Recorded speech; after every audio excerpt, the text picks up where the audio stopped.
CM Chandrababu అధ్యక్షతన 3 గంటల పాటు టీడీపీ పాలిట్ బ్యూరో సమావేశం జరిగింది. మహానాడు సహా 12 అంశాలపై సమావేశంలో చర్చించి కొన్ని కీలక నిర్ణయాలు తీసుకున్నారు.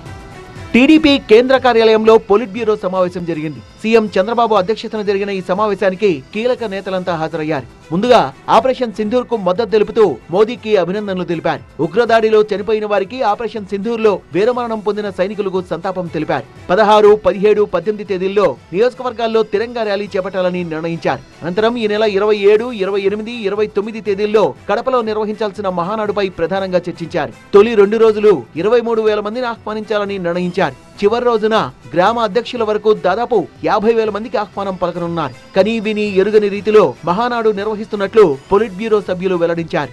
3 రోజులు కడపలో మహానాడు జరపాలని నిర్ణయించాం. 2 రోజులు తీర్మానాలుంటాయి. 27న జాతీయ పార్టీ అధ్యక్షులు నామినేషన్ వేస్తారు. 28న మళ్ళీ జాతీయ పార్టీ అధ్యక్షుని ఎన్నిక. 28 మా వ్యవస్థాపక అధ్యక్షులు ఎన్టీ రామారావు గారి జన్మదినం. అదేవిధంగా జాతీయ పార్టీ అధ్యక్షులు ఎన్నికైన తర్వాత అభినందనలు కూడా ఉండి 3 రోజులు కనీ విని ఎరుగుని చరిత్రలో మహానాడు జరపాలని నిర్ణయించాం.